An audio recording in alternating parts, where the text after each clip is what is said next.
عن العليا مغانيها، عن العليا مغانيها، لينسج للعلا قصصا هنا أحلام ترويها، لينسج للعلا قصصا هنا أحلام ترويها.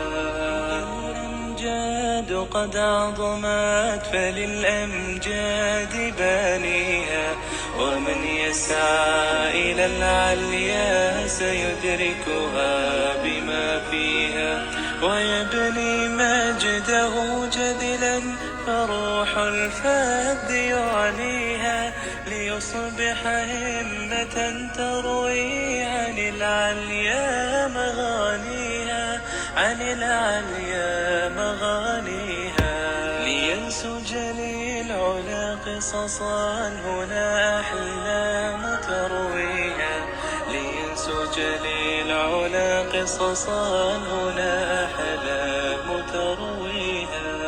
الأمجاد قد عظمت فللأمجاد بانيها، ومن يسعى إلى العليا سيدركها بما فيها، ويبني مجده روح الفرد يعليها، ليصبح همة تروي عن العليا.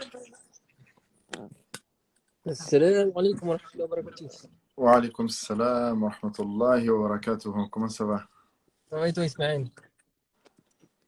Je sais pas, c'est un peu triste, un peu, je sais pas, c'est bizarre. C'est toujours une sensation bizarre après le Ramadan, subhanallah. Donc, Allah al-Musta'an.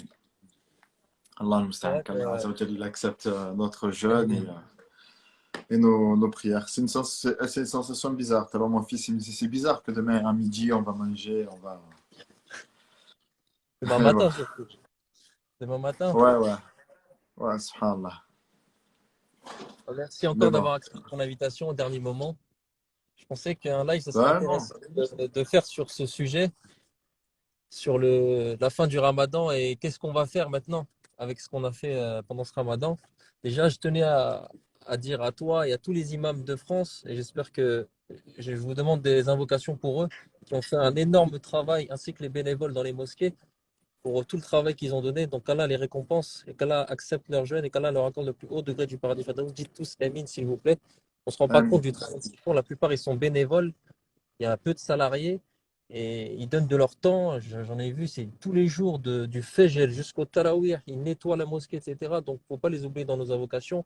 Ne serait-ce que demain, la prière de l'Aïd, allez les voir, allez les remercier, allez leur donner même un petit cadeau, ne serait-ce qu'un sourire.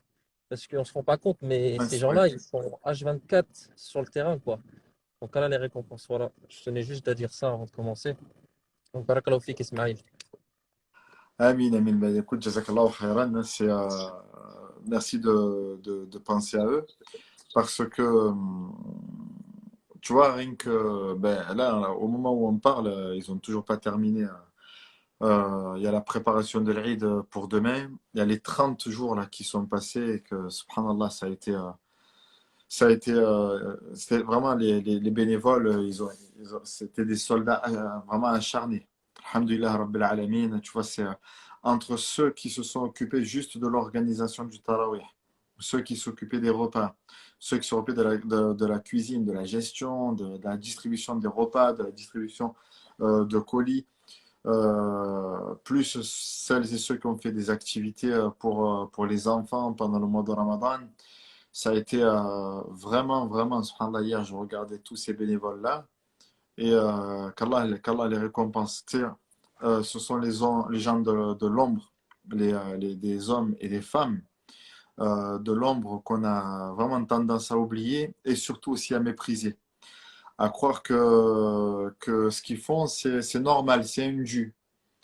Comme si, tu sais, le fidèle, c'était un peu le patron et que ben, c'est normal aujourd'hui que, tu sais, que si on crie sur l'un des bénévoles de la mosquée, oh, je comprends pas, comment ça se fait que les chaussures elles sont pas rangées, comment ça se fait qu'il n'y a pas d'eau, comment ça se fait, tu sais, on se plaint un peu comme ça, Mais on oublie que ces personnes-là, ils sont là, ils sont bénévoles, ils donnent de leur temps, ils sacrifient ce temps-là avec leur famille, on vient leur crier dessus et alhamdoulilah, ils arrivent à répondre avec la meilleure des réponses.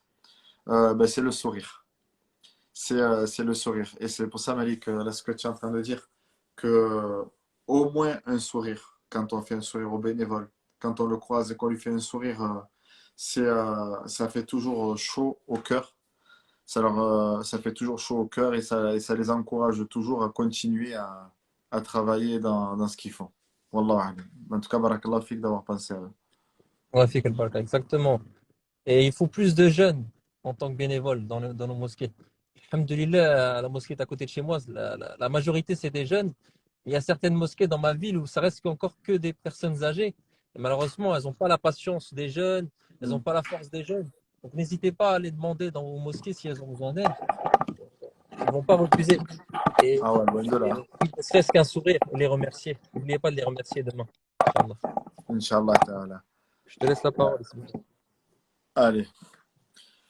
Bismillah, alhamdulillah. والصلاة والسلام على رسول الله وعلى آله وأصحابه ومن والاه ما بعد السلام عليكم ورحمة الله وبركاته. Chers fidèles, chères auditrices, auditeurs, qu'Allah subhanahu wa ta'ala accepte notre prière, notre jeûne, nos du'a, notre lecture du Coran, nos invocations, nos évocations, les sadaqat qui ont été faites durant ce mois-là, les efforts, et qu'Allah subhanahu wa ta'ala également nous pardonne les manquements qu'on a pu avoir durant ce mois-là. Ces manquements, des fois, qui sont involontaires, parfois volontaires.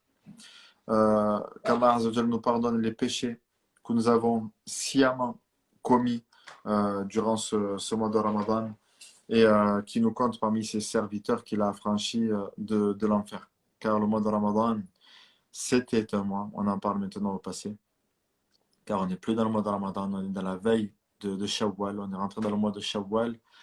C'était un mois au cours duquel Allah subhanahu wa ta'ala avait des serviteurs qui l'affranchissaient du feu de l'enfer chaque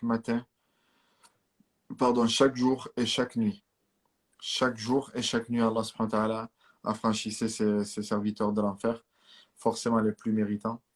On demande à Allah subhanahu wa ta'ala de nous compter du nombre de ces personnes-là, qui nous couvre de sa miséricorde et qu'il accepte notre repentir. Taïb. Chers fidèles, le mois de Ramadan, c'était un mois de quoi? Un mois de Coran, un mois de générosité. D'accord? C'était donc forcément un mois de prière, de Qiyam al-Layl. On parle ici des prières de nuit. En plus des prières qu'on faisait à la mosquée. C'est un mois donc, où il y a pas mal d'adorations qui sont réunies. Et en plus de ça, c'était un mois de jeûne, où le jeûne a été imposé. Et toutes ces adorations-là, pourquoi Allah subhanahu wa ta'ala les a légiférées? Allah nous dit la'allakum tattaqun. Ainsi atteindrez-vous la piété. Ainsi atteindrez-vous donc un degré que vous n'aviez pas avant ça. Donc le mois de Ramadan, c'est un mois qui nous permet de recharger les batteries et de continuer sur cet élan-là jusqu'à l'année prochaine. C'est pas juste un mois où on s'abstient de faire du mal et dès que le mois est terminé, je reprends les habitudes que j'avais avant. Je n'ai pas regardé de série pendant le mois de Ramadan, mais maintenant qu'il est terminé, je vais terminer la série, je vais terminer. Non, c'est tu étais dans l'adoration, sois constant dans l'adoration. Tu étais dans l'adoration, sois constant dans l'adoration. Allah subhanahu wa ta'ala nous dit Rabbus samawati wal ardi wa ma baynahuma fa'buduhu wastabir li'ibadatihi. Allah est le Seigneur des cieux et de la terre, de ce qui est entre eux. Adore-le donc et sois constant dans l'adoration. Sois constant dans l'adoration. Même si cette régularité-là, elle est minime, mais au moins, elle est constante. Par contre, d'adorer Allah Azza wa Jal seulement le mois de Ramadan et délaisser les efforts durant les autres mois, c'est quelque chose que les anciens, que les salafs détestaient. بئس القوم الذين لا يعرفون الله إلا في رمضان. Ils disaient que qui sont mauvais? Ceux qui ne connaissent Allah Azza wa Jal que pendant le mois de Ramadan.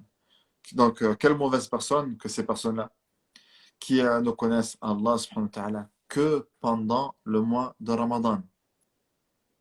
Allah Azza wa Jal, c'est le Seigneur du mois de Ramadan, comme c'est le Seigneur du mois qui le précédait, le mois de Sha'ban et le mois de Shawwal, celui qui le succède.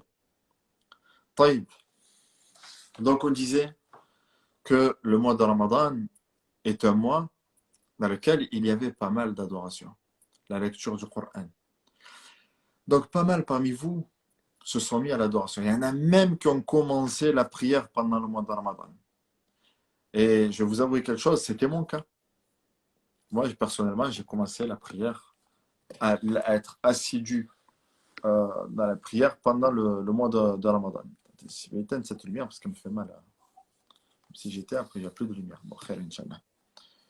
Je vous disais, j'ai commencé à être assidu aux prières pendant le mois de Ramadan. C'est il y a très longtemps maintenant, alhamdoulilah. Mais ça a été le déclic. Chaque fois, je me disais, bon, allez, dès que Ramadan arrive, il faut que je me mette bien. Et ben, alhamdoulilah, Ramadan est arrivé. Et j'ai commencé depuis ce Ramadan-là. Ben, alhamdoulilah, par la grâce d'Allah subhanahu wa ta'ala, je n'ai plus raté une seule prière. Allah subhanahu wa ta'ala m'a facilité à ne plus rater une seule prière, qu'Allah subhanahu wa ta'ala accepte. Et donc, c'est un déclic pour beaucoup de personnes. C'est un déclic également, pourquoi? Parce qu'on est motivé. D'accord? On va à la mosquée parce qu'on sait qu'on va rencontrer des personnes. On sait qu'on va s'entraider, qu'on va se concurrencer dans le bien.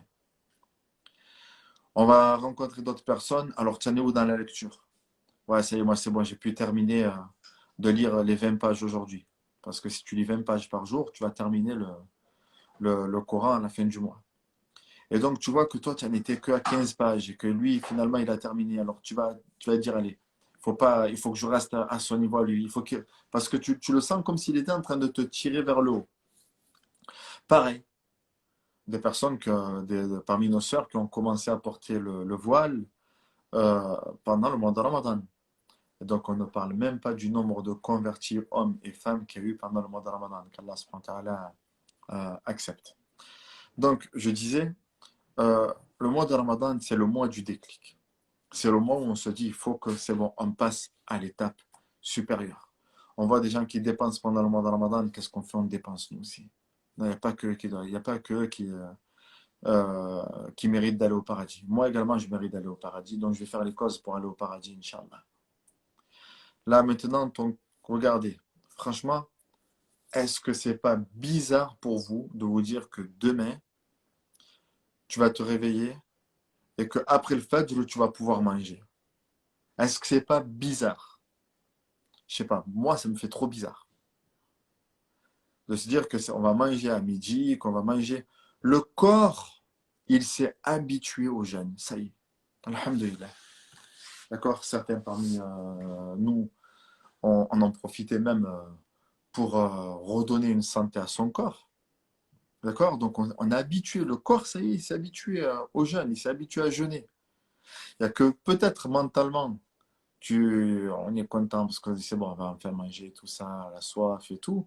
Mais de l'autre côté, si on nous dit, allez, il y a encore 10 jours de jeûne, ben on est prêt. Ça y est, le corps, il est prêt. Le corps, il est prêt. Alors, pourquoi arrêter cette adoration? Donc, la question que je vais te poser, mon frère, la question que je vais te poser, ma soeur. Tu es venu à la mosquée pendant le mois de Ramadan. Tu es venu à la mosquée. Tu as prié quasiment 5 fois. Tu faisais tes 5 prières par jour à la mosquée. Hommes comme femmes. Je ne sais pas dans vos mosquées à vous, mais nous, les mosquées des femmes, la salle des femmes, elle était pleine, même en dehors du tarawih, enfin pleine. Il y avait des femmes qui venaient prier, même en dehors du tarawih. Alors, pendant le tarawih, j'en parle même pas. Les salles des hommes, des fois, elles se vidaient, alors que les salles des femmes, elles étaient pleines. Elles étaient pleines. Donc tu as fait ce qu'on appelle tarawih, qiyam al-layl. C'était qiyam al-layl, c'était la prière de nuit. Et on sait, on connaît le mérite de la prière de nuit. Tu recevais sûrement à travers les réseaux sociaux, WhatsApp, Insta, tu recevais des notifications pour dépenser fi sabilillah. Et tu as dit, ouais, attends, quand même, ça va, je peux donner 5 euros, je peux donner 10 euros, je peux donner 2 euros, 1 euro. Et tu l'as fait. À chaque fois, donc, machallah, qu'il y avait des frères qui appelaient à dépenser fi sabilillah, tu étais là, tu donnais. Tu faisais un virement par-ci, par-là. Alhamdulillah. Tu as lu le Coran. Peut-être que tu ne l'as pas terminé. Mais tu as lu du Coran une partie du Coran pendant le mois de Ramadan que forcément tu n'as pas lu en dehors de Ramadan. Même si tu ne l'as pas terminé. Donc ne le vois pas de ce côté-là, mais vois-le plutôt comme un effort que tu as fait pendant le mois de Ramadan. Ne sois pas déçu de toi-même. Tu te dis, peut-être que oui, c'est vrai, tu peux être déçu, tu te dis, j'aurais pu faire plus et tout. Ben, alhamdulillah, si tu es déçu de toi-même, ça te pousse à quoi? À la tawbah, à demander pardon à Allah subhanahu wa ta'ala. Ya Allah, tu sais que j'aurais pu faire plus. Et je n'ai donné que ça. Ya Allah, je te demande de me pardonner. De me pardonner. Et de quand même d'accepter le peu que j'ai fait durant ce mois-là. Donc tu as jeûné, tu as lu, tu as prié, tu as fait des sadaqat. Et maintenant tu vas tout gâcher. Maintenant tu vas tout gâcher. Ça y est, le mois de mai, fais ce qui te plaît, comme on dit. Donc, au mois de mai, qu'en plus il commence à faire chaud, on va commencer à se dénuder, on va commencer à aller dans des endroits où il ne faut pas. Ya Abdallah, on va vraiment gâcher ce mois-là. On va vraiment gâcher cette adoration. On va vraiment gâcher tous ces efforts. Écoute ce hadith. Le prophète, il a dit à quelqu'un, il a dit, Ya Abdallah, la takoun mithla fulan, kana yaqumu al-layl thumma taraka. Et un tel, ne sois pas comme lui, ne sois pas comme un tel, car il se levait la nuit pour prier et par la suite il a délaissé. Ici, le prophète sallallahu alayhi wa sallam blâme une personne qui faisait Qiyam al-Layl et qui par la suite l'a délaissé. Alors qu'on sait très bien que Qiyam al-Layl, ce n'est pas une obligation. C'est juste un acte qui est recommandé. La prière de nuit. Hein. Qiyam al-Layl, c'est la prière de nuit. Et cette prière de nuit, le tarawih que tu faisais, elle n'est pas obligatoire. Mais alhamdoulilah, tu t'es quand même attaché à cette prière-là parce que tu connaissais les mérites. Et tu savais que celui qui priait ces prières-là, avec foi et conviction, verrait tous ses péchés pardonnés. Maintenant, Ramadan est terminé, tu vas commencer à délaisser Qiyam al-Layl. Non. Continue. Peut-être pas autant. Peut-être pas autant. Parce que c'est une réalité. Quand on prie derrière l'imam, on est plus motivé. Même si on ne comprend pas, on dit c'est pas grave, je reste jusqu'à la fin. Mais quand on n'a pas beaucoup de récitation, on n'a pas beaucoup de lecture, on se lasse un peu vite. Alors ce que tu fais, prie 2 rak'at avant de dormir. Juste 2 rak'at avant de dormir. Ou alors 2 rak'at peu avant le lever du Fajr, la prière de Fajr. Et au moins, tu auras toujours cette récompense-là de Qiyam al-Layl. Ou alors, pareil pour les sadaqas. Pareil pour les sadaqas. Essaie de donner autant que tu peux, au minimum une fois par semaine. Je te dis bien au minimum une fois par semaine. J'aimerais te dire chaque jour. Mais au minimum une fois par semaine, tu te mets une notification sur ton téléphone. Chaque lundi, tu fais une sadaqa. Chaque lundi, tu fais une sadaqa. Chaque lundi, chaque mardi, peu importe, une fois par semaine, tu fais une sadaqa. Comme ça, tu es toujours régulier là-dessus. Le prophète, alayhi salatu wassalam, su'ila ayyul a'mal ahabbu ila Allah. Qala adwamuha. Walau qal, wa in qal. Il nous dit, alayhi salatu wassalam, il a été interrogé sur la meilleure des œuvres, l'œuvre la plus aimée d'Allah. Il a dit l'œuvre la plus aimée d'Allah, c'est la plus régulière. C'est celle qui est la plus régulière, même si elle est minime. Donc même si elle est minime, toi tu vas dire, ah mais ça va, 1 euro, je sais que je peux donner plus. Mais des fois, on sait qu'on peut donner plus, mais à trop vouloir la perfection, on ne fait rien. À trop vouloir la perfection, on ne fait rien. Donc donne ce que tu peux. Et au moins, tu es toujours compté auprès d'Allah subhanahu wa ta'ala, min al-mutasaddiqin wal-mutasaddiqat. Du nombre de ceux qui dépensent, de celles et ceux qui dépensent, fi sabilillah. Ensuite, il y a la lecture du Coran. La lecture du Coran pendant le mois de Ramadan, donc tu t'es donné à fond. Moi, ce que je conseille maintenant, bien sûr, hein, celui qui peut terminer le Coran une fois par mois, alhamdulillahi rabbil alamin. C'est très bien. Pour terminer le Coran une fois par mois, il faut lire 20 pages par jour. Celui qui arrive à prendre ce rythme-là, c'est très bien. Il lit 10 pages le matin, après le Fajr, 10 pages le soir, entre le Maghrib et l'Isha. Alhamdulillah. C'est quelque chose de très bien. Si tu arrives à faire ça. Maintenant, si tu n'y arrives pas, ben c'est pas grave. Regarde ce que tu peux faire dans au quotidien. Combien tu peux lire. Et au minimum, essaie de lire du Coran 5 pages par jour. 5 pages, est-ce que tu sais que c'est juste une page au moment de chaque prière? Une page au moment de chaque prière et tu auras lu 5 pages dans la journée. Et si tu lis 5 pages par jour, tu vas terminer le Coran une fois tous les 4 mois, pardon. Une fois tous les 4 mois. Tu vas le terminer 3 fois dans l'année. Est-ce que toi, tu as l'habitude de lire le Coran 3 fois dans l'année?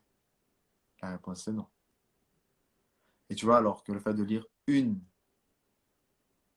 page au moment de chaque prière, tu seras considéré quoi? Tu auras terminé le Coran 3 fois dans l'année. Donc, est-ce que ça, c'est vraiment, quand on est en train de voir, alors, je rajoute qu'un 2 rak'at avant de dormir. Je fais une sadaqa une fois par semaine. Je lis une page de Coran au moment de chaque prière. Et en plus de ça, je continue à jeûner. Je continue à jeûner. Donc, il y a le jeûne des 6 jours. Le jeûne des 6 jours, c'est un jeûne qui est recommandé, qui n'est pas obligatoire à accomplir durant ce mois-là. Donc, il y a une vidéo qu'on a déjà faite sur ce sujet. Vous la trouvez, si elle vous intéresse, sur la chaîne, sur ma chaîne YouTube. Donc, je crois que le titre, c'est Question autour du jeûne de Shawwal. Donc, notamment les femmes, est-ce qu'elles doivent d'abord rattraper les jours de menstru, ensuite elles jeûnent Shawwal ou pas? Est-ce que les 6 jours, on doit les faire d'affilée ou est-ce qu'on peut les étaler tout le mois, oui ou non? Donc, on a répondu à ces questions-là. Mais ce que moi, je vous conseille, c'est quoi qu'il en soit, de les faire du mieux que tu peux. Car celui qui jeûne ces 6 jours de Shawwal aura la récompense de celui qui aura jeûné toute l'année. Et profite encore que ton corps est habitué au jeûne pour commencer le jeûne dès le lendemain. C'est-à-dire que demain, c'est l'Eid. Donc demain, on ne peut pas jeûner, c'est interdit. Et même si tu jeûnes, le jeûne n'est pas valable. Mais tu commences à partir de mardi, Inch'Allah Ta'ala. Tu commences à partir de mardi. Tu fais tu jeûnes ces jours-là, les 6 jours. Et ensuite, tu seras récompensé. Donc tu fais ces 6 jours. Et ensuite, les mois suivants, tu jeûnes 3 jours par mois. C'est très bien 3 jours par mois. 3 jours par mois, tu auras la récompense de quelqu'un qui aura jeûné tout le mois. Si tu jeûnes seulement 3 jours par mois, tu auras la récompense de quelqu'un qui aura jeûné tout le mois, Inch'Allah Ta'ala. Tout le mois. Tu vois, c'est pas quelque chose de... C'est pas, comment dire, c'est pas sorcier. Tu peux très bien le faire. Et une fois que tu t'es habitué à jeûner ces 3 jours par mois, bismillah, tu commenceras à jeûner le lundi et le jeudi. Donc pourquoi gâcher tous ces efforts-là? Et je vais terminer par quelque chose. Attention à ne pas revenir sur le péché. Ne reviens pas vers le péché. Ne reviens pas vers ce que tu étais. Regarde. Vous connaissez tous l'histoire de celui qui a tué 100 personnes. D'accord? Quand il a tué 100 personnes, et qu'il est parti voir un savant, est-ce qu'Allah, si je lui demande pardon, malgré tout le mal que j'ai fait, est-ce qu'il accepterait mon pardon? Il lui a dit, Naam, Allah accepte ton pardon. Et qu'est-ce qui peut s'interposer entre toi et le pardon d'Allah? Par contre, il lui a dit, quitte la terre dans laquelle tu étais et va vers telle terre, vers tel endroit, car tu vas trouver des personnes qui adoraient Allah subhanahu wa ta'ala. Et donc, bon, il est mort en chemin et Allah subhanahu wa ta'ala a accepté son pardon. Mais pourquoi on parle de ça, chers élèves? Parce que il lui a dit, ne retourne pas là où tu étais. Et pareil, toi, donc toi, ne retourne pas vers ce que tu étais. Ça y est, alhamdoulilah. Tu vois même, toi-même, tu t'es prouvé que pendant ce mois-là, tu pouvais être meilleur. Tu t'es prouvé pendant ce mois-là que tu pouvais être meilleur. Pourquoi retourner vers le péché? J'entends déjà des jeunes dire, ça y est, Ramadan c'est terminé, on se voit à la chicha, on se voit à tel endroit, ou d'autres qui, pendant le mois de Ramadan, certaines alimentations, je passais, ils ne vendaient pas d'alcool pendant le mois de Ramadan. C'est le Ramadan, non, on ne vend pas d'alcool. Le Ramadan est terminé, donc là, il y a permission maintenant de vendre de l'alcool? Mais non, on ne vend pas d'alcool pendant le mois de Ramadan et en dehors du mois de Ramadan. Alhamdulillah, regarde Allah subhanahu wa ta'ala. Allah subhanahu wa ta'ala, il t'a donné la possibilité de vivre et de gagner ta vie pendant le mois de Ramadan. Alhamdulillah, tu as travaillé pendant le mois de Ramadan. Pourquoi tu veux chercher à travers l'alcool? Tu as arrêté, toi, de fumer pendant le mois de Ramadan. Certains ont arrêté de fumer pendant le mois de Ramadan. Au début, ils disaient, je vais fumer la cigarette le soir et tout. Et même le soir, au final, ils ont lutté contre eux-mêmes. Est-ce que c'est maintenant qu'on va reprendre la cigarette? Tu as rempli la mosquée pendant le mois de Ramadan. Tu étais présent dans quasiment toutes les prières. Maintenant, ça veut dire quoi? Allah, il ne te voit plus chez lui jusqu'à l'année prochaine? On adore Allah subhanahu wa ta'ala que pendant ce moment-là et après on l'oublie? Sache que ça, c'est un signe que ton jeûne n'a pas été accepté. Si tu retournes vers ce que tu étais, que tu y retournes, mais vraiment volontairement, tu vois, tu te laisses tenter, tu te laisses emporter, ben, sache que c'est un signe que ton jeûne n'a pas été accepté. Si par contre, maintenant, tu fais les efforts pour rester constant, c'est un signe que ton jeûne a été accepté. Et si ton jeûne a été accepté, cher frère, chère sœur, dis-toi que derrière, il n'y a pas d'autre récompense si ce n'est le paradis. Il n'y a pas d'autre récompense si ce n'est le paradis. Donc à toi de vouloir ce que tu veux. Soit la vie d'ici-bas, soit la vie de l'au-delà. Et ce qu'il y a auprès d'Allah Azza wa Jal est meilleur et plus durable. Wallahu tabarak wa ta'ala a'lam. وصلى اللهم على نبينا محمد وعلى آله وأصحابه أجمعين وآخر دعوانا الحمد لله رب العالمين. Barakallahu fik, mon frère Ismaël. Tu sais, وفيك moi, je وفيك ressens de la tristesse pour certains frères à qui je parlais il y a peut-être 2, 3 jours. Et ils me parlaient des péchés qu'ils vont reprendre là, à la fin du Ramadan, les filles qui vont voir, etc. Je me dis, mais subhanallah, Allah accorde une chance pendant ce Ramadan. Ils arrivent à tenir un mois. Comment, comment, se, comment parler Comment ça avec se ces fait? frères? Comment Comment ça ça se se fait fait? que tu tiens un mois et tu tiens pas plus? C'est ça, ouais. Limite, ils attendent la fin de l'Aïd pour refaire le péché. Ils sont impatients du péché. Non, Comment mais ça réagir c'est face à ça? malheureusement c'est se moquer d'Allah. Parce que ça, le repentir, c'est quoi? Le repentir, c'est celui qui arrête le péché sur le champ et qui prend la ferme décision de ne plus recommencer. Le repentir, c'est pas quelqu'un qui dit bon, vas-y, on s'arrête là et après on reprend, on fait une trêve. Il n'y a pas de trêve. Tu arrêtes direct. Tu arrêtes directement. C'est tout. Mais si toi tu continues après le mois de Ramadan, qu'est-ce qui va se passer? Et si tu meurs comme ça? Et si tu meurs comme ça, il se passe quoi? Si Allah subhanahu wa ta'ala, il décide de récupérer ton âme à ce moment-là,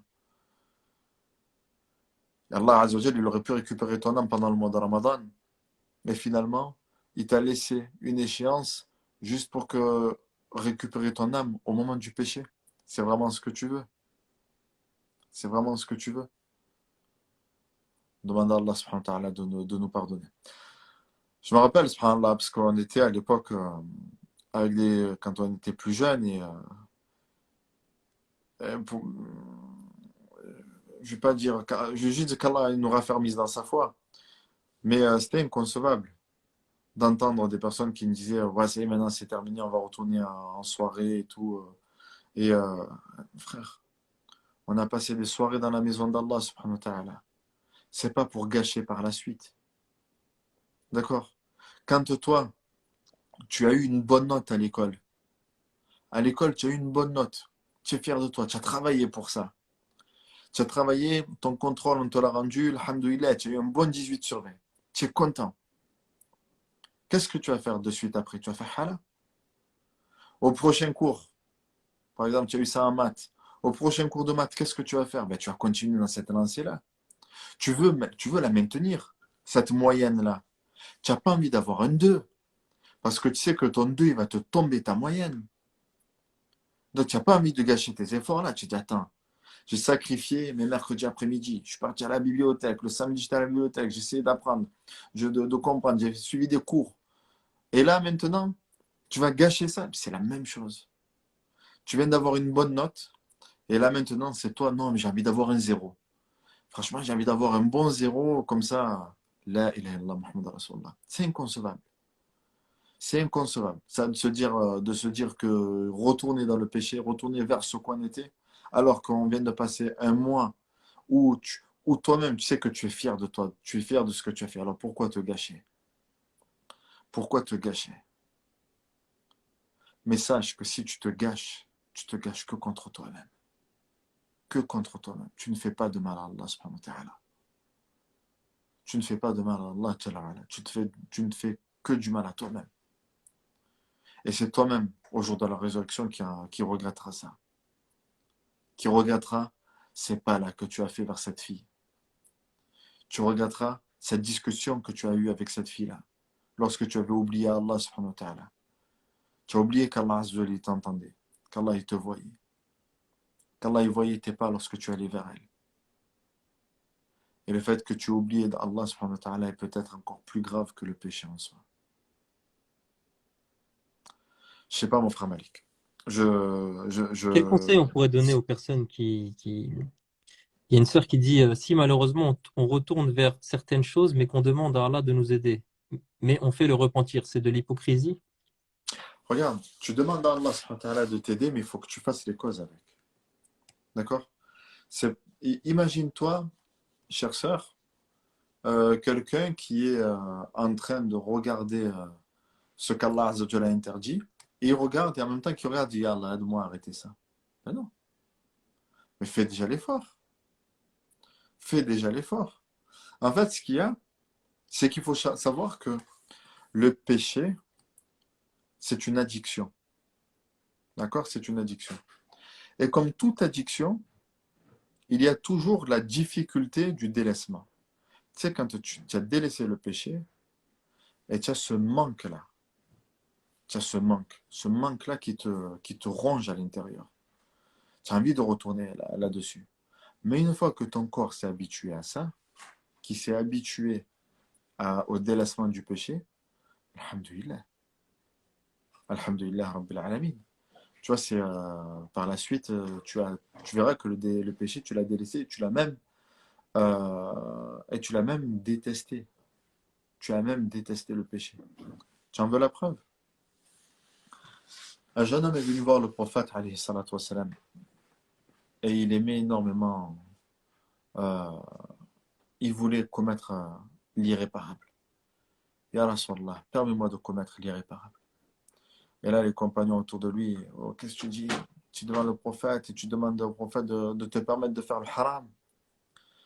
Et là, le prophète alayhi salatu wassalam s'assoit avec lui, il lui dit, est-ce que tu aimerais qu'on le fasse avec ta sœur? Il a dit non. Il a dit, les autres non plus n'aimeraient pas qu'on le fasse avec leur sœur. Est-ce que tu aimerais qu'on manque de respect à ta mère? Non, les gens non plus n'aimeraient pas qu'on manque de respect à leur mère. Est-ce que tu aimerais qu'on manque de respect à ta tante paternelle, maternelle, à ta fille, non. Alors ne manque pas de respect aux autres. Ne manque pas également de respect aux autres. Ensuite, le prophète a fait dua, il a invoqué pour lui, et Allah et il a dit, en venant voir le prophète, je n'aimais pas quelque chose plus que les femmes, et enfin que la fornication, et en le laissant et repartant de chez lui, je ne détestais pas plus que ça. Quelque chose que la fornication. Donc c'est à toi de faire les efforts et de passer par cette difficulté-là qui est le délaissement du péché. En fait, il faut, voilà, c'est pas, hop, j'ai fait dua vous connaissez le haricot magique là, dans Dragon Ball Z? Tu crois que ça y est, tu prends le haricot magique, ça y est, hop, c'est bon, tout, tu es guéri. Et tu redeviens en très bonne santé. Non, tu vas passer par la difficulté. Pardon, c'est mon téléphone, il n'y a plus de batterie. Tu vas passer par la difficulté, et cette difficulté-là, elle va être accompagnée de facilité par la suite. Si Allah connaît la sincérité dans ton cœur, Wallah, qui ne te laissera pas tomber. Wallah. En tout cas, les conseils que je peux donner, Malik. On peut prendre quelques questions, Maël, ou Oui. Les conseils que je peux donner, c'est faire des du'as et la fréquentation.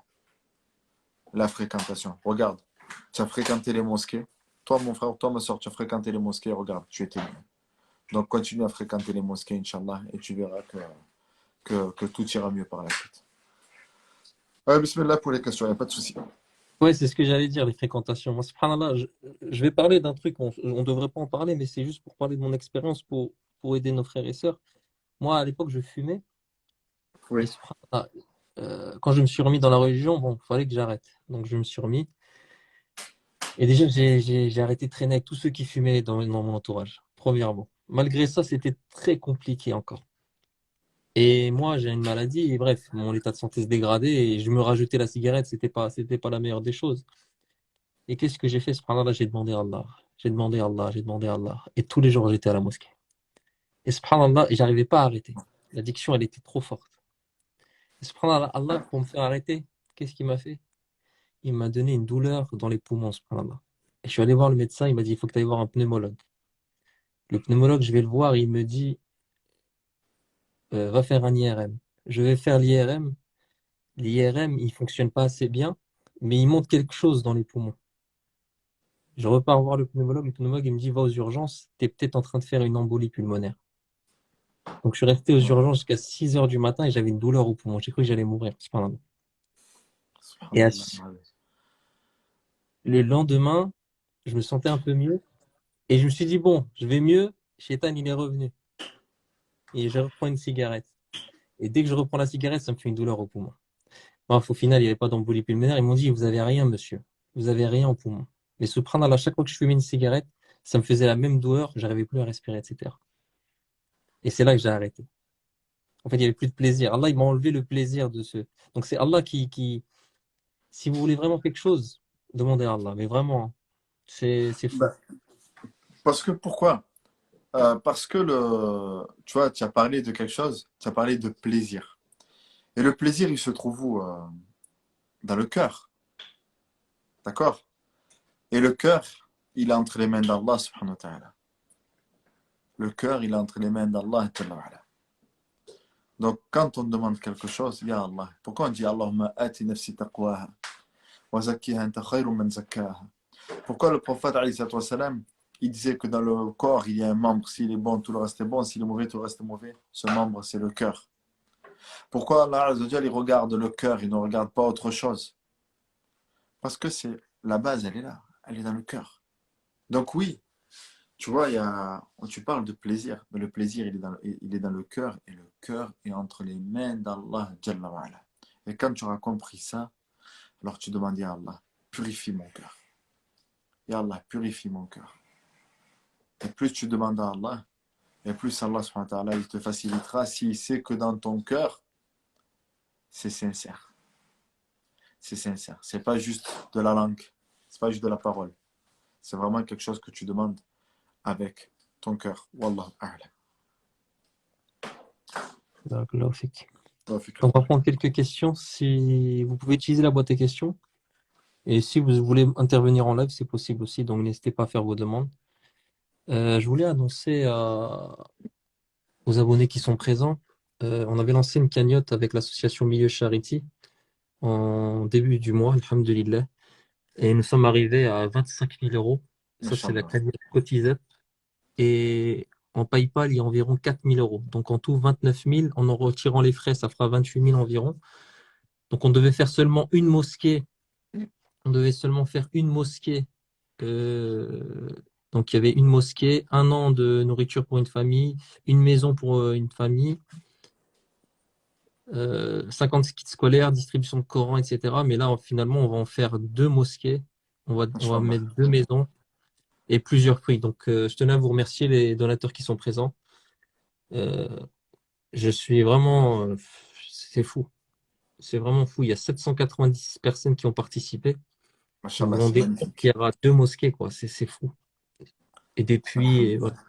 Qu'Allah vous récompense en tout cas les donateurs qui sont Ah, c'est présents. magnifique. Une mosquée, subhanallah. Et là, le projet, c'était une mosquée, là, il y en a deux. Il Qu'Allah, y en a deux. subhanahu Ouais. wa ta'ala, Ouais. le lien, il est toujours épinglé.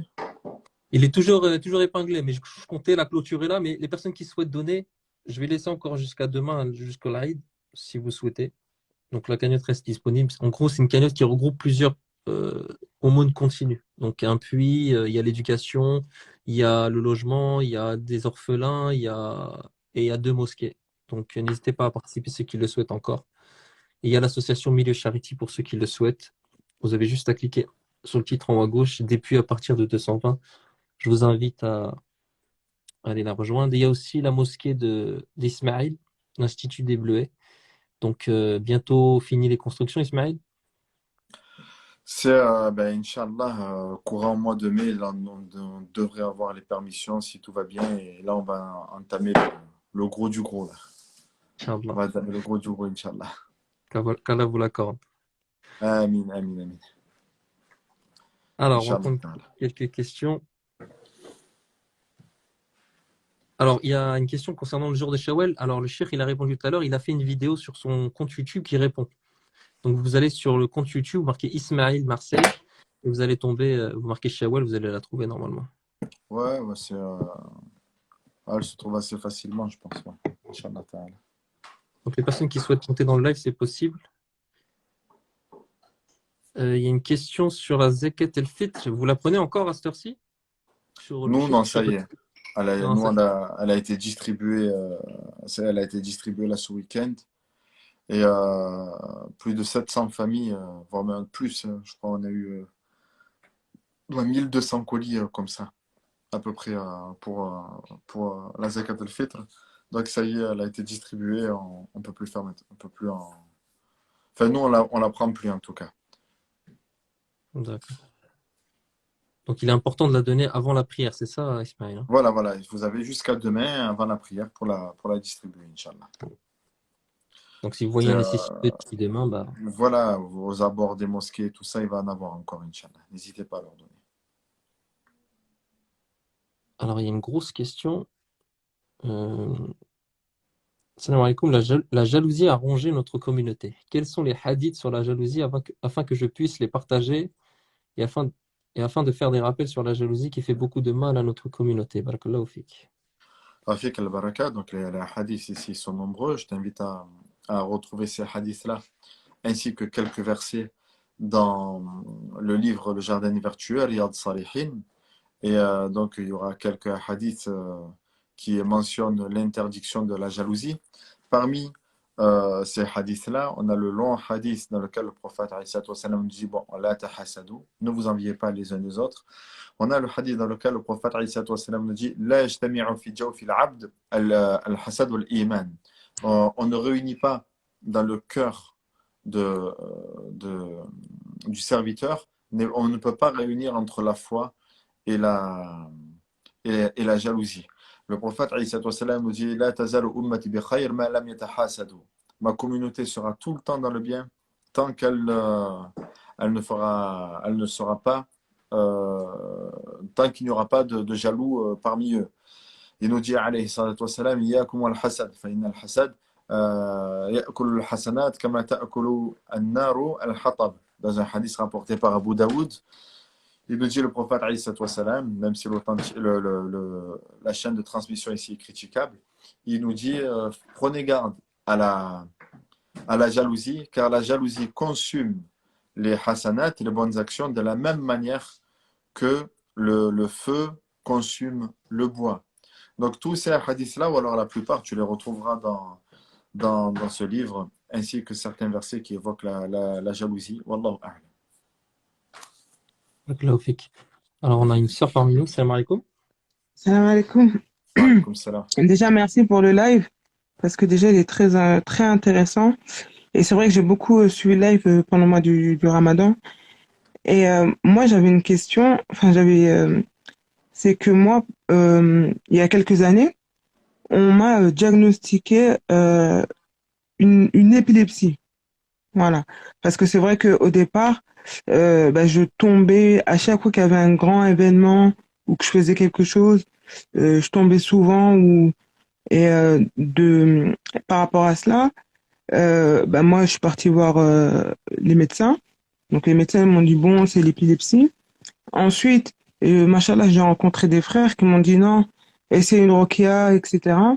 Donc, j'ai fait une rokia, mais enfin, je sais pas si c'est ça, mais après, j'avais pas de, enfin, j'avais pas de, comment dire, j'avais moins de crise, mais en tout cas, les frères qui étaient là, ils m'ont dit que non, j'ai pas réagi, par exemple, à la rokia. Ok. Ensuite, derrière ça, j'ai commencé à faire des hijamas. Et la sœur qui me l'avait faite, elle m'avait dit oui, c'est peut-être un djinn amoureux, etc.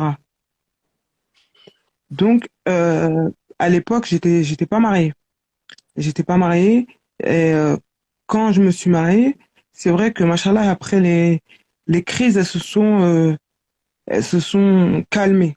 J'avais eu, déjà pendant tout mon mariage, j'avais pas de crise, etc. J'en avais de temps en temps, mais j'en avais beaucoup moins. Et j'avais arrêté même mes traitements. J'avais arrêté mes traitements, etc.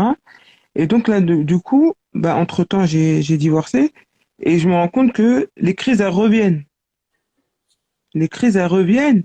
Et au niveau médical, par exemple, j'ai repris mes médicaments, mais les crises, elles reviennent.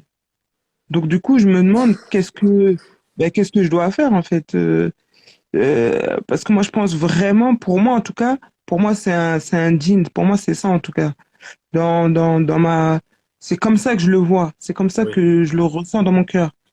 Mais je sais pas, du coup comment faire. Et donc comme il y a une sœur à moi qui m'avait parlé de Rokia, etc. Je sais pas si une Rokia, par exemple, si on doit les faire souvent, si on doit faire qu'une, je sais pas du tout C'est comment ça, ça en va. fait, ce qu'il y a, voilà, ma soeur, c'est que si c'est Ruqya, Mhm. il faut vraiment que ce soit Ahlan Bishir. Euh, il faut vraiment que ce soit quelque chose de régulier. Il faut vraiment que ce D'accord. soit quelque chose de régulier et non pas quelque chose, tu sais, de faire une fois et après pendant le mois suivant. Donc, il faut vraiment trouver un raqi qui fait ça régulièrement. Mhm. Maintenant, moi, personnellement, regarde, ma soeur, Mhm. je ne suis pas médecin et je ne suis pas dans la médecine religieuse non plus. Mhm. Voilà, je peux pas me permettre de répondre ni sur le plan médical, ni sur le plan religieux là-dessus, parce que ce n'est pas de mon Oui. domaine. Si sur le plan médical, alhamdoulilah, on t'a rien diagnostiqué, alhamdoulilah. Maintenant, si sur le plan religieux, tu sais, euh, peut-être la sœur, tu vois, elle te dit ouais, hijama, et c'est peut-être que tu as ci, peut-être que tu as ça. Mhm. Tu sais, c'est le monde invisible.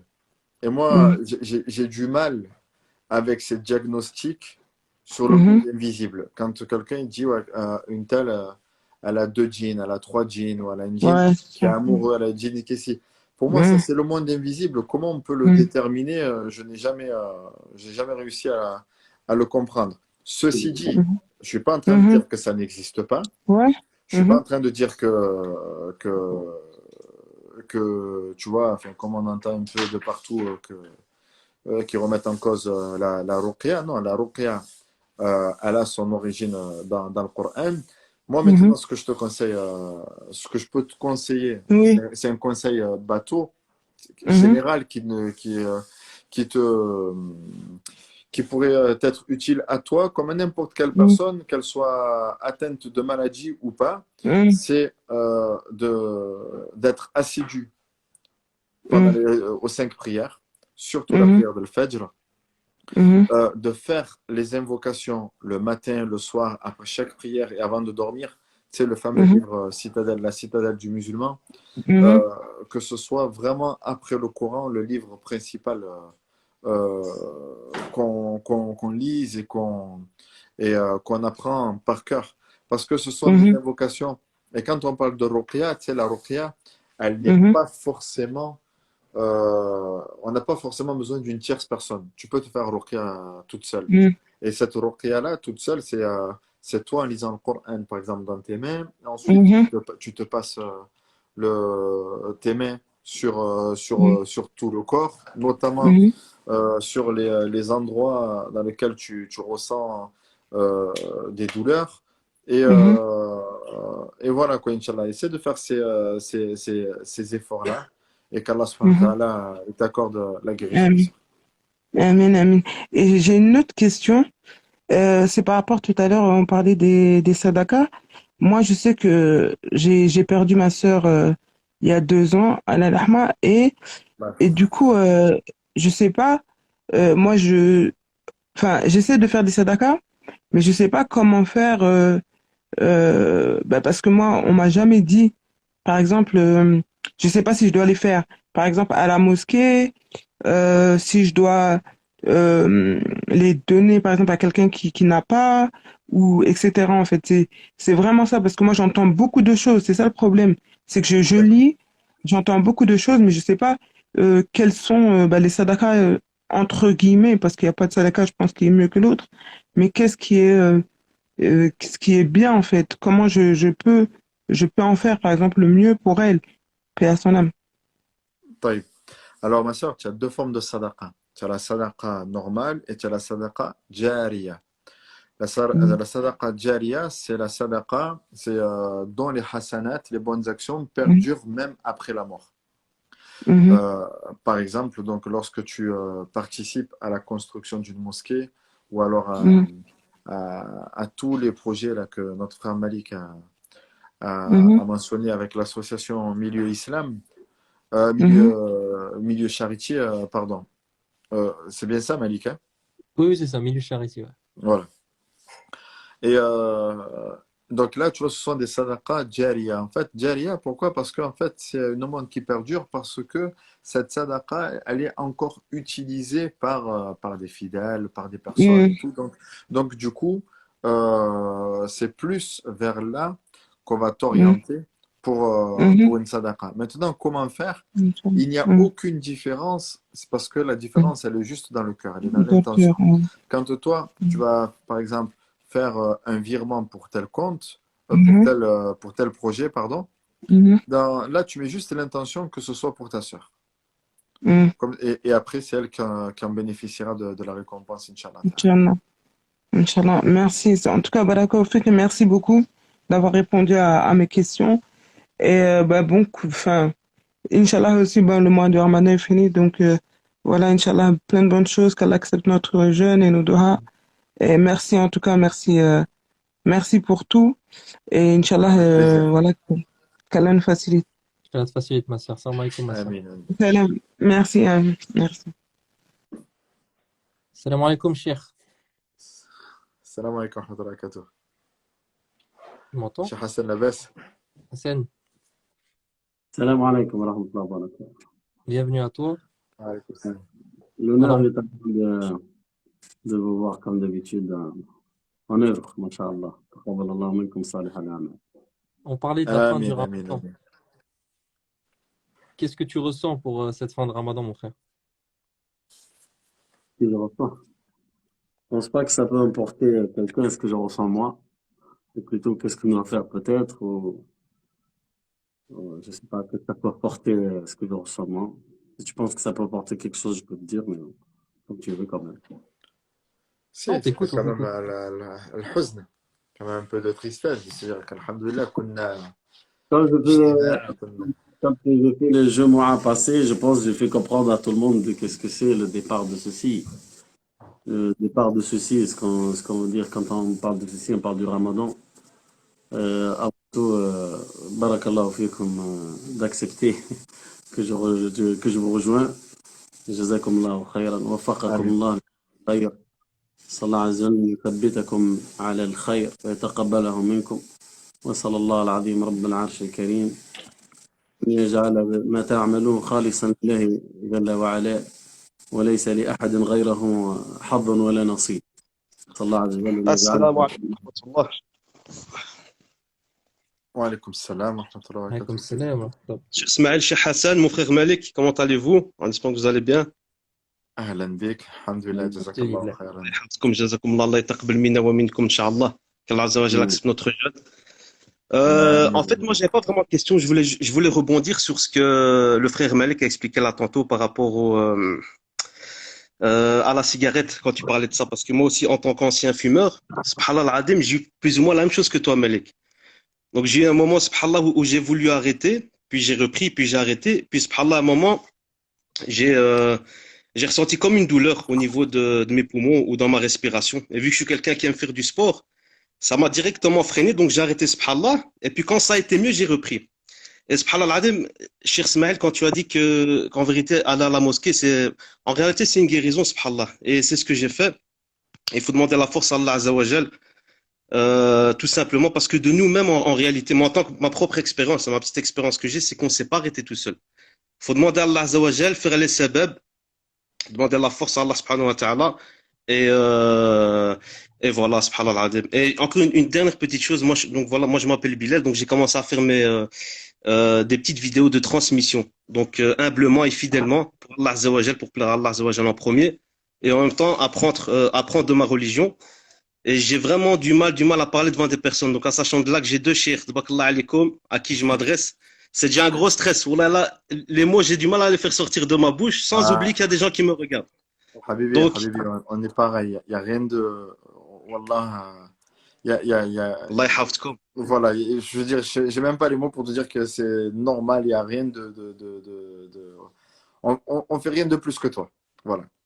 Allah yahfazkoum, Allah yahfazkoum. En tout cas, juste encore une dernière petite parenthèse et je vous laisse, Inch'Allah, parce que j'ai un grand merci pour tout ce que vous faites, parce que les frères comme vous, moi, j'ai appris à connaître ma religion on va dire, grâce à Allah Azza wa Jal de moi-même. Donc, ça a été à l'époque où il y avait MSN YouTube, que c'était Rachid El-Jay ou bien Nader Abou Anas et tout. J'ai vraiment appris subhanallah de moi-même. Ensuite, moi, grâce à vous, en réalité, subhanallah, donc Allah Azza wa Jal vous récompense. Wallah, là, vous êtes une guidée pour nous, la vérité. Et Allah yahfazkoum, qu'Allah Azza wa Jal, il vous récompense pour tout ce que vous faites. Amin, mon frère. Amin, qu'Allah subhanahu wa ta'ala, il te mette la baraka et qu'il te raffermisse tes pas. Allahumma amin. Et une dernière chose encore une fois, c'est que pour tous ceux qui sont éprouvés, parce que j'ai écouté aussi la sœur, le témoignage de la sœur juste avant, quand il nous arrive des épreuves, par ma propre expérience encore, je suis personne, donc je suis ni diplômé en sciences islamiques, ni quoi que ce soit. Mais j'ai appris que, subhanallah, quand on a des épreuves, c'est un des meilleurs moyens et un des meilleurs moments pour faire le maximum pour se rapprocher d'Allah Azza wa Jal. Moi, j'ai aussi été touché personnellement par pas mal d'épreuves. Et ça m'a amené, par exemple, à faire maintenant des rappels islamiques. Donc, en vérité, subhanallah, quand on vit des épreuves tellement fortes et qu'après les années elles passent et qu'on réfléchit avec du recul, on se rend compte que c'est des fois les meilleurs moments où on était le plus proche d'Allah Azza wa Jal. C'est les meilleurs moments, c'est les moments où on mouillait nos tapis de prière en pleurant, en invoquant Allah. Et voilà, donc il faut en profiter et surtout avoir une bonne opinion de Allah Azza wa Jal. Donc, pas l'invoquer seulement quand on souffre, mais aussi par après qu'il nous délivre de nos épreuves. Il faut continuer à l'aimer. Et voilà, Allah yahfazkoum. C'était juste une petite introduction Amin, improvisée. mon frère. Merci, Akhil Karim. Yahfazkoum. Et mon frère Malik, je pense que tu me reconnais un petit peu. Ça fait 2-3 fois que je monte dans tes lives avec Abou Bakr notamment. Oui, je te connais. Voilà, donc je passe à chaque fois. Et à chaque fois, ça coupe, subhanallah. Dès que je viens, ça coupe. Je sais pas si tu fais exprès parce que je parle de trop et que tu me retires. Ou là, je sais pas. Allahu a'lam. C'est Mais Instagram, cette fois-ci, Instagram. je rigole. Wallah, je rigole avec toi, mon frère. Allah yahfadkoum. Qu'Allah Azza wa Jalla accepte toutes nos œuvres en tout cas.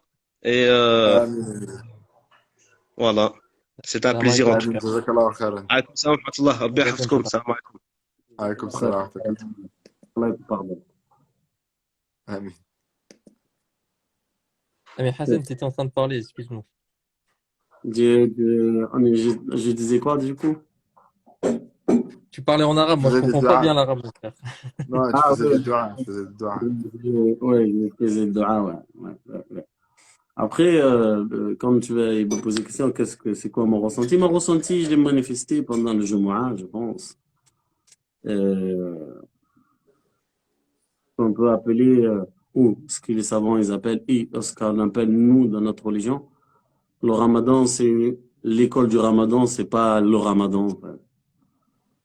Le Ramadan, c'est une école, c'est un moment d'apprentissage assez important et énorme. Et celui qui n'apprend pas son leçon du mois du Ramadan, c'est vraiment, il est perdant. Il est automatiquement perdant. Et comme j'ai dit, même peut-être je répéterai un petit peu des choses. Ceux qui ont fait l'effort pendant le mois de Ramadan, eux-mêmes, je pense, maintenant, ils se posent des questions. Parce que ceux qui ont fait sincèrement beaucoup d'efforts pendant le mois du Ramadan, eux-mêmes, ils se posent des questions maintenant. Au départ du mois du Ramadan, là, il est en train de se dire, maintenant, autant d'efforts que j'ai fait pendant le Ramadan, qu'est-ce que je peux en faire? Parce que si la personne ne sent pas le vide, c'est qu'il n'a rien appris pendant le mois du Ramadan. On va prendre toujours l'exemple de celui qui a fait Tarawih pendant le Tarawih tout le complet, c'est le Ramadan. Il a jeûné autant qu'il peut, il essaie de conserver son jeûne et embellir son jeûne et sentir qu'il est en train d'adorer Allah Azza wa Jal avec une demi-heure adoration dans le milieu, que la récompense elle est autant énorme, le Ramadan, le jeûne. Celui qui a fait tout ça sincèrement, au départ du Ramadan, s'il sent pas un vide, c'est que vraiment il a un problème. Là, je parle vraiment pour celui qui a fait l'effort. Parce que la première chose, impossible, ça va pas lui manquer. Impossible. Impossible, ça va pas lui manquer d'être en état de jeûne. Et tellement, ce qu'on a entendu, ce qu'on a vécu avec d'autres personnes, après le Ramadan, ils arrivent même pas à manger, en fait. C'est pas ils arrivent pas à manger parce qu'ils veulent pas manger. Ils arrivent pas à manger parce que tout le temps, ils pensent qu'ils sont en train de jeûner. Encore ça, ils ont gardé le rythme. Ils sont dans le rythme, dès qu'ils veulent manger, à midi, le soir, ils disent, ah, peut-être je suis en train de jeûner. Ça y est, ils sont vraiment dans le cercle de... Du coup, en fait, cette personne-là, c'est ça, cette sensation-là. S'il n'est pas dans ça, c'est qu'il est perdant le mois du Ramadan. Si pendant le soir, maintenant, il fait le Isha, la prière de l'Isha à la mosquée, il fait peut-être les 2 rak'at ou les 3, et après il rentre à la maison. Quand il rentre à la maison, il sait qu'on dirait qu'il n'a pas prié toute sa journée. Il n'a rien fait.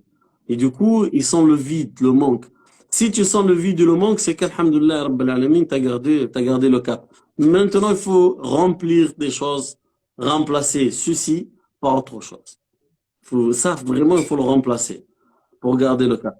Ça, pour ceux qui ont fait l'effort. Pour ceux qui n'ont pas l'effort, automatiquement, si vraiment ils ont le cœur qu'il est en vie, hein, ceux qui ont le cœur, il est réveillé, le cœur, il n'est pas mort de ces gens-là, ceux qui n'ont pas fait l'effort, le Ramadan, il part, là, ils vont sentir un vide. L'autre, il sent qu'il a manqué quelque chose, mais l'autre, il va sentir un vide. C'est quoi le vide? C'est qu'il ne sait pas qu'est-ce qui se passe. Pourquoi il n'y a plus rien?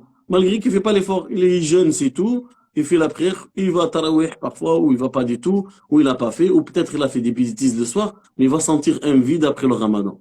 Déjà, celui-là, cette personne-là, alhamdoulilah Rabbil Alamin, que son cœur déjà, il est réveillé, il est vivant, il n'a pas encore un cœur qui est vraiment totalement mort. Mais celui qui a hâte que le Ramadan il part, ou il s'en fout que le Ramadan il part, etc., ou il sent rien après le Ramadan, pour lui c'est pareil, celui-là, nas'Allah salam et afia, son cœur il est pas là du tout. Et cette personne-là, du coup, on doit quand même le porter conseil de vraiment se retourner vers Allah Azza wa Jal. كما يقول الشيخ ابن عثيمين رحمة الله عليه يقول تفقد قلبك بالإخلاص. Et tu dois vraiment visiter ton cœur et le contrôler avec la sincérité. Parce que la sincérité, malgré qu'on l'a, mais il faut automatiquement de la contrôler. Est-ce qu'elle y est? Est-ce qu'elle y est pas? Qu'est-ce que je dois faire? Qu'est-ce que je dois faire? Obligatoirement. La sincérité, elle est obligée Du coup, on leur porte conseil de faire ceci. Le conseil pour le classement au-dessus, ceux qui n'ont pas fait l'effort, malgré qu'ils sont dans le vide, mais il faut remplir maintenant. Eux, ils doivent remplir. Maintenant, ils n'ont pas fait assez d'efforts le mois de Ramadan. Ils doivent regretter. Je tiens à dire quelque chose de très important. Les gens, les doués d'intelligence, les premiers doués d'intelligence après le prophète sallallahu alayhi wa sallam, c'est les sahaba, c'est les compagnons du prophète sallallahu alayhi wa sallam. Il faut que tout le monde sache que eux, 6 mois avant le mois du Ramadan, ils commencent à espérer qu'Allah Azza wa Jalla prolonge leur vie jusqu'à le mois du Ramadan, pour jeûner le mois du Ramadan. Et une fois qu'ils arrivent à le jeûner le mois du Ramadan, une fois 6 mois après la fin du mois de Ramadan, ils font dua à Allah Azza wa Jalla qu'il accepte le mois du Ramadan, qu'il accepte leur œuvre, etc. Et pourquoi j'ai commencé par le titre les doués d'intelligence? Parce que c'est vraiment eux les doués d'intelligence. Les premiers doués d'intelligence dans notre religion, c'est les compagnons. Au niveau de science, au niveau des adorations, au niveau d'insécurité, au niveau de jihad fi sabilillah, au niveau de l'amour d'Allah et son messager, au niveau de l'obéissance, au niveau de s'écarter des péchés, c'est eux, les doués de l'intelligence, c'est eux le premier classement le plus haut. Après, les autres, ils viennent. Mais c'est eux en premier. Du coup, ces gens-là, imaginez leur cœur, qu'est-ce qu'il fait? Pendant 6 mois, après la fin, ils restent accrochés. Ils ont encore des fils de leur cœur attaché au mois du Ramadan parce qu'il est parti. Une fois les 6 mois qu'ils sont partis, ils envoient un autre fil pour le Ramadan qui va venir plus tard. Subhanallah. Leur cœur, il est de départ au Ramadan jusqu'à l'arrivée de celui d'après, il est accroché avec celui qui est parti, il est accroché pour celui qui vient. Et c'est ça ce qui se passe pour eux. Du coup, en fait, quand ces gens-là, c'est de chez eux qu'on doit pomper certaines connaissances. Vraiment. C'est de ces gens-là qu'on doit pomper certaines compréhensions. C'est de ces gens-là, on doit pomper le chemin le plus proche et le plus rapide vers le paradis. On demande à Allah Azza wa Jalla de nous et de vous, les gens de paradis. Du coup, alors, l'école du mois de Ramadan, c'est celle-là. Elle t'a appris quand même à celui qui fait pas autant d'efforts. L'école du Ramadan, elle a dit, écoute bien, t'as passé un mois d'école, eh ben, pendant un mois, t'as jeûné. Pendant un mois, le frère, il parlait de la cigarette tout à l'heure. Il a dit, pendant un mois, ben, elle t'a appris que tu peux vraiment te retenir du matin, de fois, jusqu'à le maghrib, tu ne fumais pas. Et l'école du Ramadan, elle t'a appris tous les soirs, tu peux veiller depuis l'Isha jusqu'à presque 1h30 après, mais tu le veilles pas comme ça. Tu es debout, t'as mal aux pieds, et t'es là, et tu es concentré, les mains comme ça, tu es en train de prier. Ça, c'est l'école du mois de Ramadan. Et ça, c'est exemple. Il y en a que ceux qui vraiment, ils en font pire. Ceux qui ont lu le Coran tant de fois par mois. Ah, et attendez, il y en a qui ont fait l'I'tikaf, c'est qu'ils ont fait le recueil spirituel dans la mosquée. Ils ont divorcé avec le bas monde. Ils sont restés dans la mosquée pendant 5, 2 jours, 3 jours, tout cela. Et du coup, l'école de Ramadan, elle a dit que tu peux carrément jeter le monde derrière toi. Ils l'ont jeté derrière eux, ils sont restés à la mosquée. Ils se sont déconnectés de leur téléphone parce qu'ils n'ont pas le droit de connecter avec les gens de l'extérieur. Oh, ça veut dire le téléphone qu'ils étaient accrochés ardemment avant le Ramadan.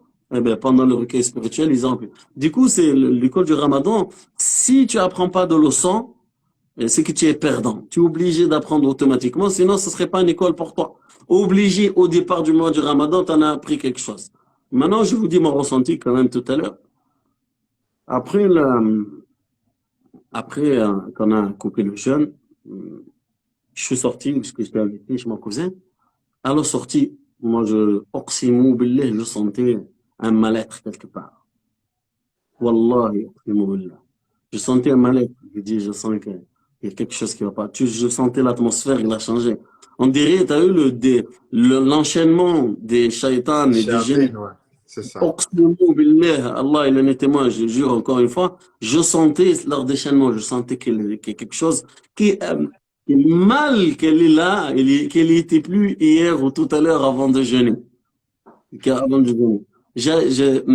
J'aurais aimé avoir, et nous, on aurait dû penser la semaine, avoir un live, genre 1 heure avant ou 1h30 avant le maghrib de ce dernier, pour faire penser aux gens, parce que moi, bon, je suis chez mon cousin, je dis, écoutez, là, il va partir le Ramadan, ça y est. Peut-être le Ramadan d'après, on n'est plus là. Viens, on se met à faire dua et tout ça, c'est la meilleure chose à faire et tout. On se met, mon cousin, sa femme, on commence à faire dua ensemble, etc. J'ai dit, au moins, on a fait le dernier adieu avec une adoration, c'est le dua et la soumission, etc. J'ai dit, j'aurais dû faire penser plus de musulmans à ça, mais à la sortie, wallah, je sentais quelque chose qui se passait. Et là, je le voyais encore pire, hein. Je ne veux pas jurer encore une fois parce que je le sentais à la sortie, je voyais que je commence à voir des gens et j'entends les gens, et l'intonation, wallah, Ismaël, elle a changé des gens. Oqsimou billah. Voilà. J'entends La tension, on l'a l'intonation. ressenti. Franchement, la tension, elle était ressentie. L'intonation de la parole, elle n'a rien à voir. L'intonation, les faits et les gestes, wallah, que ça n'a rien à voir. Subhanallah. Déjà, ça y est, c'était quoi? Il y en a même pas 2 heures après que le Maghreb il a adhan, ça y est, subhanallah, je le sentais. Et je le sentais.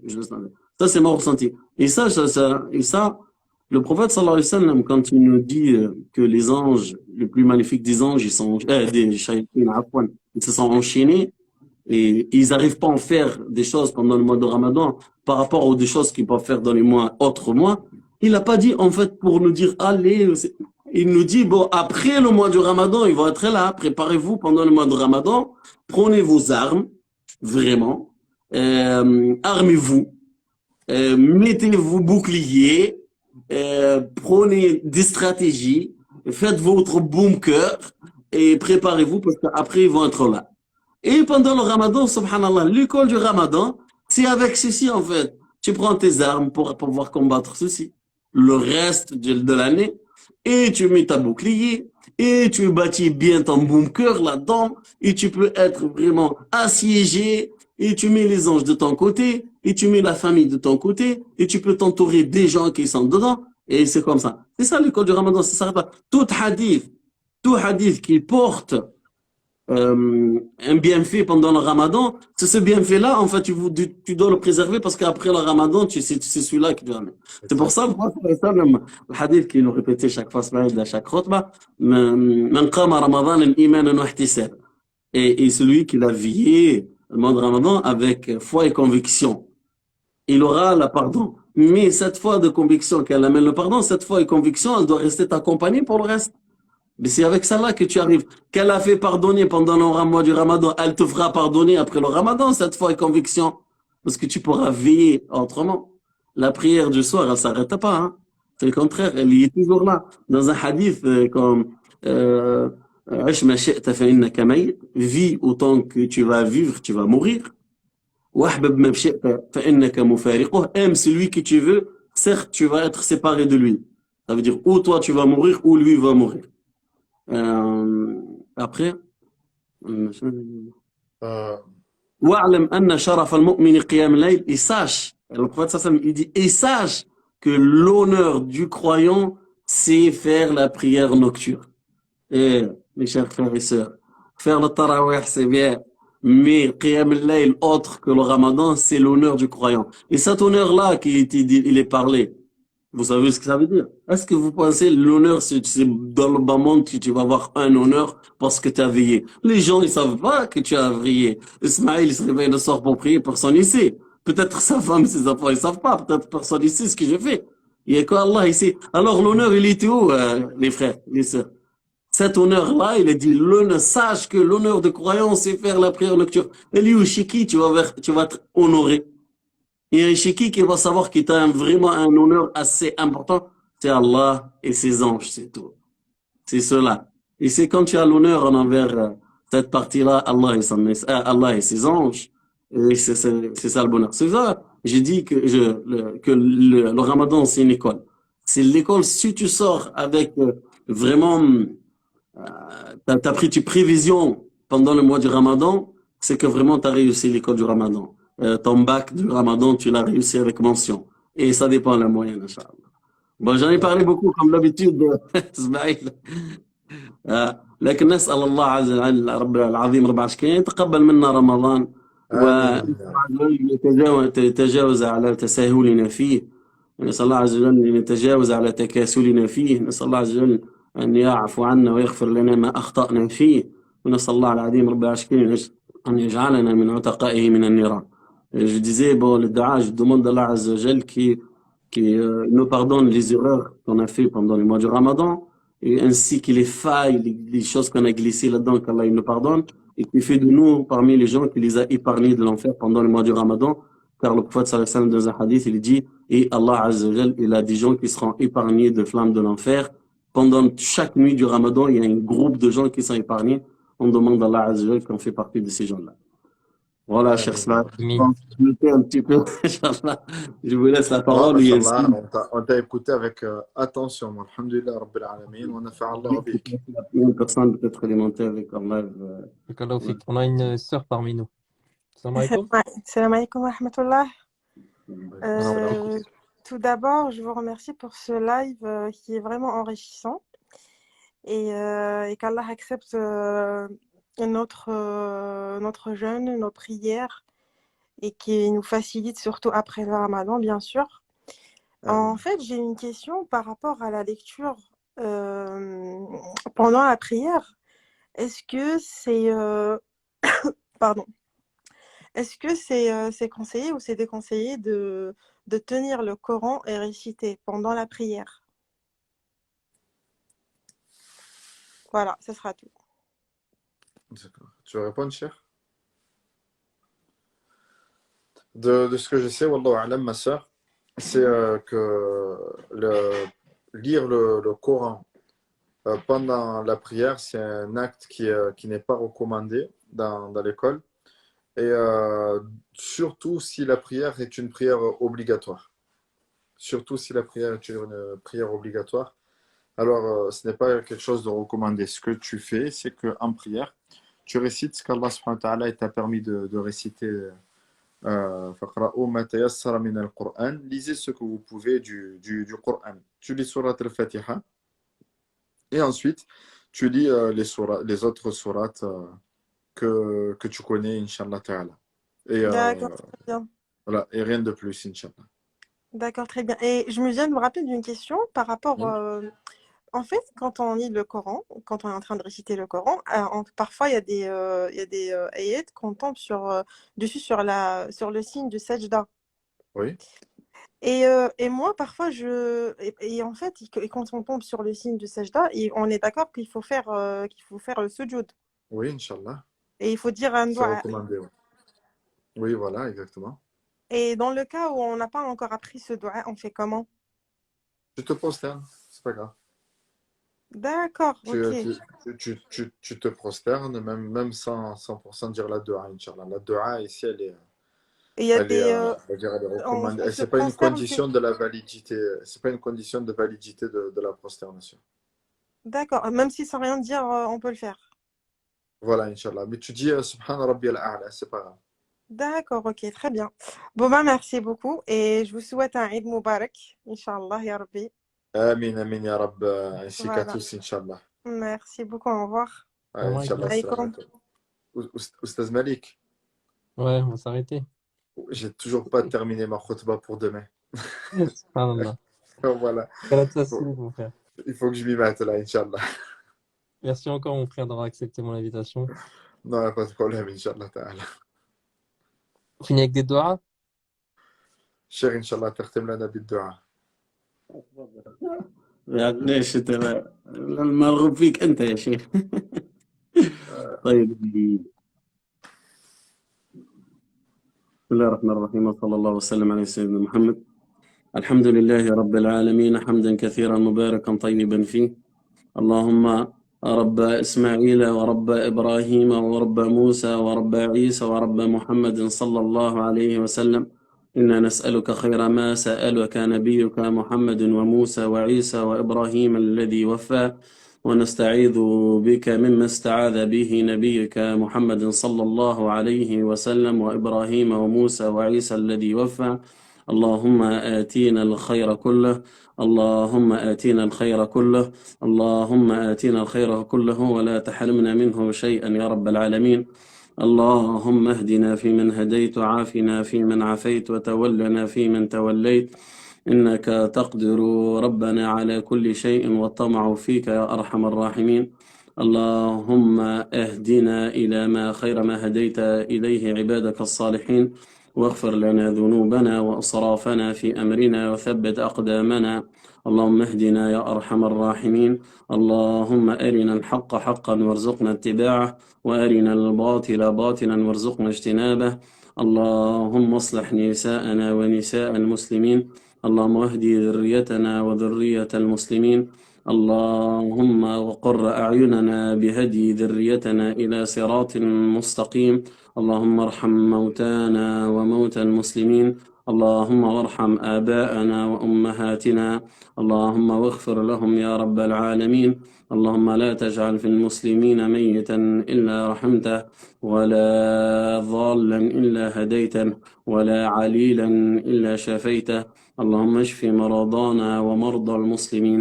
اللهم لا تجعل في المسلمين مريضا إلا شفيته، ولا عليلا إلا عافيته، ولا ذا حاجة إلا وقضيت حاجته يا رب العالمين. اللهم وإن متنا فاجعل قبورنا روضة من رياض الجنان، ولا تجعلها حفرة من حفر النيران. اللهم ارزقنا قبل الموت توبة، وعند الموت شهادة، وبعد الموت جنة ونعيما وملكا كبيرا. اللهم ويمن كتابنا ويسر اللهم حسابنا. اللهم يمن كتابنا ويسر اللهم حسابنا. اللهم اهدنا إلى صراط مستقيم. واللهم ولا تزغنا على السنة طرفة عين يا أرحم الراحمين. اللهم وخذ بناسيتنا إلى الحق يا رب العالمين. اللهم يا أرحم الراحمين، يا أرحم الراحمين، يا أرحم الراحمين. علمنا التأويل وفقهنا في الدين. اللهم علمنا من القرآن ما جهلنا، وذكرنا منه ما نسينا، واجعله شاهدا لنا يوم القيامة ولا شاهدا علينا يا أرحم الراحمين. وصلى اللهم وسلم على نبينا محمد وآله وصحبه أجمعين، وآخر دعوانا أن الحمد لله رب العالمين. بارك الله فيكم وجزاكم الله خير. فيك البركة. آمين. بارك الله فيك. À bientôt, Inch'Allah. Assalamu alaikum. السلام ورحمة الله وبركاته. Que la vous récompense d'avoir participé. Je vous invite à mettre votre réveil pour demain matin pour la prière, Inch'Allah. Et je remercie encore les personnes qui ont participé à la cagnotte Milieu Islam. On vous présentera les photos des projets dès qu'ils seront effectués. Qu'Allah nous accorde la sincérité dans tout ce qu'on dit et dans tout ce qu'on fait. Salam alaikum tout le monde.